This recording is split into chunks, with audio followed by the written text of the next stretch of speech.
Mesdames, je vous souhaite d'abord une très bonne journée internationale des femmes et en particulier à Madame la présidente Rajavi. Et dans ce pays, à Berlin, c'est particulièrement significatif puisque la fondatrice de la journée internationale des femmes, c'était une femme extraordinaire, une révolutionnaire qui s'appelait Clara Zetkin et qui fut sœur de combat d'une autre femme allemande extraordinaire, Rosa Luxemburg, qui fut assassinée en 1919 parce qu'elle défendait ses idées et qu'elle voulait changer l'ordre des choses aux côtés de Karl Liebknecht. Et c'est une femme qui avait une très forte personnalité puisqu'elle sut s'opposer, y compris à un homme, Vladimir Ilitch Lénine. Donc, c'est qu'elle avait du caractère. Sinon, elle n'aurait pas pu s'opposer. Alors, on parle beaucoup de religion. Et comme le disait le poète, pendant la résistance en France, il y avait ceux qui croyaient au ciel et ceux qui n'y croyaient pas, mais qui ensemble se battaient pour la liberté. Et pour moi, c'est un grand honneur d'être le seul homme aujourd'hui à intervenir ici, mais je n'ai pas de problème avec le féminisme. Parce que quand les femmes sont opprimées, c'est que l'oppression règne. Et le fait d'être une femme n'est pas un certificat de sainteté. D'ailleurs, pendant la Révolution française, on parle toujours de la prise de la Bastille. Mais le premier coup principal pour renverser la monarchie, c'est quand les femmes de Paris affamées ont parcouru 30 kilomètres à pied pour aller envahir le palais de Versailles. Ce sont les femmes qui ont fait ce chemin-là. Et la reine dit « Mais que veulent-elles » Et on lui répond « Elles veulent du pain ». « Comment elles n'ont pas de pain » répond la reine. « Mais alors, qu'elles mangent de la brioche !» Ce qui prouve que être une femme n'empêche pas parfois d'être du mauvais côté. Et tout à l'heure, la représentante du Tadjikistan parlait du Front National. C'est une femme qui dirige le Front National, mais elle est quand même du mauvais côté. Elle est du côté de l'oppresseur. Il n'y a aucun doute là-dessus. Et donc, on parle beaucoup de religion. Marx disait « La religion est l'opium du peuple », mais on a souvent oublié la deuxième partie de la phrase, qui disait « C'est le moyen aussi pour les hommes de s'opposer à l'état des choses existants ». C'est-à-dire que dans les athées, il y a des barbares et il y a des gens qui se battent pour les libertés. Et pour ceux qui ont la foi, qui ont une religion, il y a ceux qui, au nom de Dieu, assassinent, et il y a ceux qui, dans leur foi, trouvent les raisons du combat, de leur engagement pour la justice sociale et l'émancipation. La religion n'est pas un critère de partage.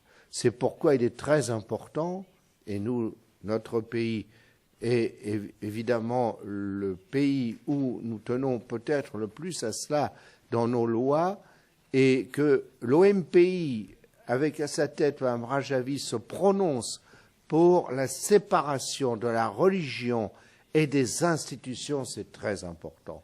Pour nous, le critère numéro 1 de notre loi de 1905, c'est la liberté de conscience. Et c'est parce qu'il y a la liberté de conscience qu'il y a aussi la liberté de religion. Mais il n'y aurait pas de liberté de religion, c'est-à-dire de croire ou de ne pas croire, s'il n'y avait pas la liberté de conscience. Alors, il y a des femmes extraordinaires. J'ai cité Clara Zetkin, Rosa Luxemburg, mais je ne peux pas, étant français, ne pas parler de Louise Michel, qui participa à la Commune de Paris et qui fut déportée pour son combat dans les îles lointaines de la Nouvelle-Calédonie. Et plus près de nous, il y a des femmes qui ont mené un combat extraordinaire. Danielle Mitterrand est très connue. puisqu'elle combattit son mari, y compris, pour des causes qu'il ne partageait pas au nom de la raison d'État. Mais elle n'était guidée que par sa conscience. Et c'est pourquoi elle a soutenu des causes où, dans l'atmosphère familiale, elle était un peu solitaire. Et puis, il y a une femme qui n'est pas une femme de gauche comme moi, mais que je vénère. Et Dieu sait, si j'ose dire, que je ne suis pas idolâtre. C'est Simone Veil qui s'est battue pour le droit des femmes à disposer de leur propre corps. Or, pour les fascistes, qu'ils parlent avec l'enrobage de Dieu, et c'est souvent le cas, sur la ceinture des soldats nazis, il était écrit « Gott mit uns », Dieu avec nous. Pour ces gens d'extrême droite, c'est quoi une femme? C'est d'abord un ventre pour faire des enfants. Et ces enfants-là, à quoi sont-ils destinés? À faire des soldats, pour faire la guerre. C'était ça, les nazis. Et tout à l'heure, Mme Rajavi, dans son discours, a parlé de la politique nataliste des mollahs. Vous voyez, au travers du temps, les fascistes changent, mais sont toujours identiques à eux-mêmes. Et le sort de la femme dans une société, comment elle est traitée, comment elle est maltraitée, c'est un signe du degré d'émancipation de la société. Moi, je suis très frappé que dans certains pays, par exemple les Émirats arabes, avec lesquels notre gouvernement entretient d'excellentes relations, puisqu'il y a du pétrole, dans certains pays, on fait venir des femmes, des Philippines, par exemple, et qui connaissent le statut de l'esclave à ce moment-là. Ce sont des situations terribles. Mais même dans un pays comme le nôtre, il a fallu que les femmes gagnent leur reconnaissance grâce à leur combat pendant la résistance, pour qu'après la guerre seulement, elles aient le droit de vote. Et nous sommes un pays latin. Et dans les pays latins, on a un problème avec le machisme et la misogynie, il faut bien le reconnaître. Et dans un pays comme le nôtre, où nous sommes un peuple parfois un peu arrogant, qui savons tous tout mieux que les autres, nous avions quelques retards quand même dans le statut des femmes, et c'est si vrai qu'il a fallu faire des lois pour que les femmes aient la même place que les hommes. Et nous avons dû faire des lois, et y compris sanctionner financièrement les partis, pour que les partis qui ne reconnaissent pas une place suffisante aux femmes n'aient pas les mêmes aides publiques. Moi, j'ai été maire pendant 24 ans, et quand j'avais une promotion à faire, à compétences égales, je donnais toujours la priorité aux femmes. Pourquoi? Pour une raison très rationnelle, pour qu'elles se retrouvent dans une proportion d'égalité avec les hommes et pour qu'elles puissent faire leurs preuves au même titre que les hommes. Mais vous savez, quand on a des problèmes sociétaux, le poids culturel, l'atavisme culturel, le retard culturel, la conscience est en avance chez certains sur l'état des choses, mais il faut une volonté politique très forte pour dépasser les pesanteurs culturelles. Notre devise républicaine, c'est liberté, égalité, fraternité. Vous voyez bien d'ailleurs que dans la fraternité, il y a un problème, c'est qu'on renvoie aux hommes, aux frères, mais pas aux sœurs. Alors, ce n'est pas seulement un problème linguistique, ce n'est pas seulement un problème sémantique, c'est un problème de l'époque. Mais malheureusement, l'époque et les défauts de l'époque ont survécu parfois longtemps. Alors, moi, je voudrais former des vœux en cette journée internationale des femmes pour que la promesse du poète Aragon se réalise, c'est-à-dire que la femme est l'avenir de l'homme. D'abord, elle l'est biologiquement, puisque sans les femmes, il n'y aurait pas d'hommes, même si sans les hommes, les femmes ne pourraient pas fabriquer des enfants.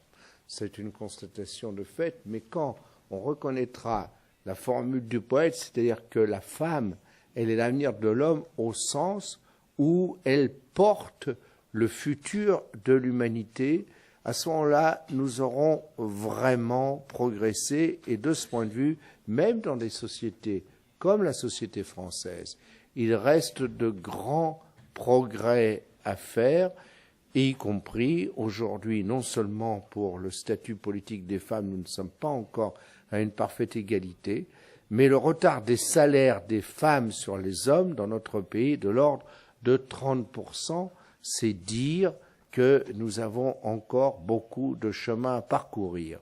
Et quand vous vous battez en Iran, quand vous battez au Tadjikistan, quand vous battez en Inde, on a entendu la représentante tout à l'heure, et on sait comment les femmes des basses castes sont traitées, ou bien quand en Chine, on assassine encore les petites filles parce qu'il n'y a pas assez de garçons, on voit le chemin extraordinaire qu'il reste à parcourir, et je pense que nous avons un devoir, c'est que les hommes progressistes ne peuvent pas être progressistes vraiment s'ils ne sont pas solidaires du combat des femmes progressistes pour l'égalité, et de ce point de vue, dans le sentiment de justice, il n'y a pas de genre, il n'y a qu'un idéal, puisque, je me répète, l'injustice peut être aussi soutenue par des femmes,